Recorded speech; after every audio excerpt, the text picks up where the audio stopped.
are people connected to the Taliban. And today they launched another attack, killing 19 people. Fox's Connor Powell in the Middle East Bureau. Another driverless car crash in Arizona. A Waymo vehicle involved in a 5-car accident Saturday night, but don't blame the computer. The car was operating in manual mode at the time. The driver charged with DUI. I'll take a disgraced game show contestant for 200, Alex. 48-year-old Stephanie Jass of Tecumseh, Michigan, pleaded guilty this week to a charge of unauthorized computer access. In 2012, her winning streak on TV's Jeopardy set a record for a female contestant. But when she sentenced July 20th, she could get a prison sentence of up to 5 years. The Jeopardy winner taught history at a small Michigan college. She was able to sneak into the email accounts of other professors, administrators, and even students. During a 4-day period last year, the college reset everyone's passwords and assigned everyone the same temporary password. Jass logged into other people's email accounts without permission. She was fired. Debbie Hanley, Fox News. A repeat on the green at the U.S. Open. First back-to-back win since the 1988 and 1989. And it came down just to the end. Brooks Koepka, who won the title last year, Koepka today, finishing at 1 over par, and that was good enough to win this tournament. It's the first time since 2013 when Justin Rose won the Open that the winning score was over par. Fox's Jared Max. I'm Steve Rappaport, Fox News Radio. Be on in 1 minute.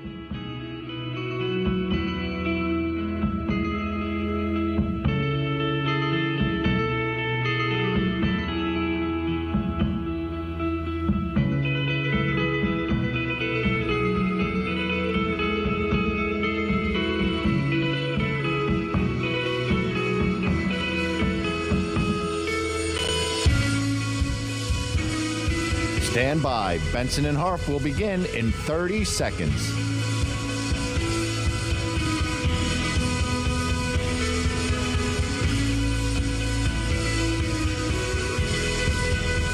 Judiciary Committee. The report is the work of a cybersecurity task force formed by Attorney General Jeff Sessions. He specifically directed the task force to address, quote, efforts to interfere with our elections. Hickey said the task force examined covert foreign influence operations Intended to affect U.S. political sentiment and public discourse, sow divisions in our society, or undermine confidence in our democratic institutions. The report is due in the Attorney General's office later this month and will likely be made public in mid-July. In Washington, Rachel Sutherland, Fox News.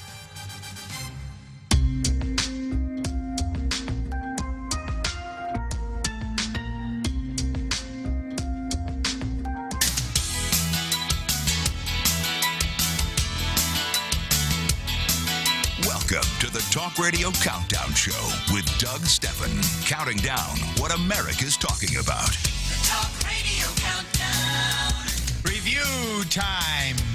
That's the Talk Radio Review. I'm Doug Stephan, introducing you to a panel of Talk Radio experts.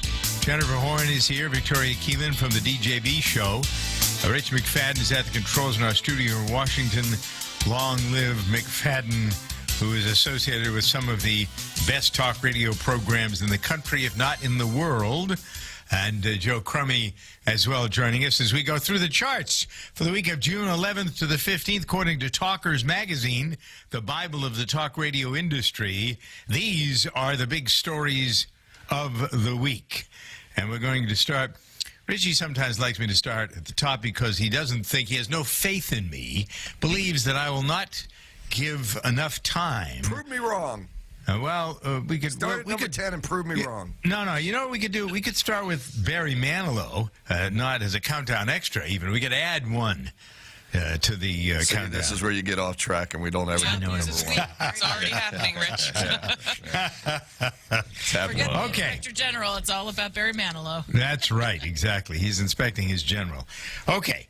So the Trump summit with Kim Jong-un is number one, according to talkers. No surprise there, as the week has seen review on top of review of this.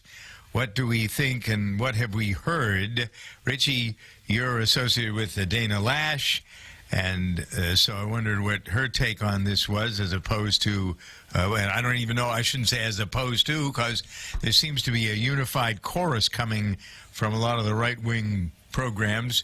You were with me at the Talkers Convention last week where the fellow that runs the Salem talk radio stations said if you're not with Trump, you're in trouble. Well, no, what he said is that Trump is the gift that keeps on giving to talk radio, and if you're not talking about Trump, you're in trouble.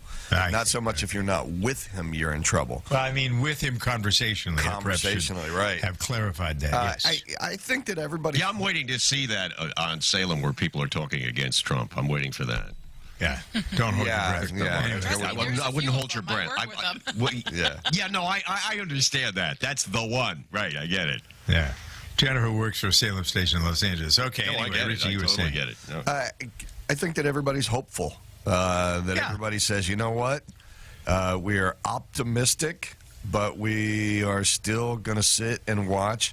There's a lot of complaints that human rights weren't addressed, but you know what? I think you get your one foot in the door, you start the conversation, and then you move your way into all the things that need to be addressed. And we've got these people in handcuffs. I mean, ever since China kind of locked down the North Korean economy, they've got nothing. And they've got nothing. China was the only thing they had, and now they've got nothing. So they need to do this. And I think Kim Jong-un sees himself as more, he wants to be a superstar on the world stage. And he knows that if he's locked himself into his own country, that's never going to happen. See, I don't think that's true at all. I think he wants to be in a palace by himself, count his money, and he wouldn't care whether he was in North Korea or whether he was on a beach in Hawaii. I don't think. Yeah, but see, I think Rich He likes right, the because- publicity. Yeah. Yeah. He likes Western culture. He's drawn to the Hazagas. I mean, for God's sake, Dennis Rodman's his favorite basketball player. He likes the flash. He likes the fur and the piercings. It's Well, that's very why I demonstrative suggested of he who wouldn't he is. really care whether he was in charge or not. All right, let's go around the room and have one word attributed to the summit. Richie, you've had your time, so we'll come back to you around the table. All right, well, Richie says hopeful. Victoria, what do you say? One word. Go to someone else. I'm thinking. Good. Then Jennifer. I want to double. All right, Joe, go ahead. Symbolic. Oh, my word would be symbolic. Okay. I'm not smart enough to talk about that. I'm just going to tell you his real problem is maintaining control once his people get a taste of Western affluence, and that is his real nightmare. Okay, that's what's going on. Well, that's what happens everywhere when you get a taste. That's what's happening. Right. That's why communism exactly right. really will ultimately fail in China. Once people are they're trying to keep everybody happy by sort of being. But he's got to have it, right? But quasi-Western. he's got it. Right, he has to have it. He has to take it. It's kind of weird. It's a weird medicine he's got to take, and that's what he's thinking about. Once they allow U.S. business interests in, and McDonald's, and Chick-fil-A or whatever it's called, he starts to worry about it. Well, How does he keep control? and then we get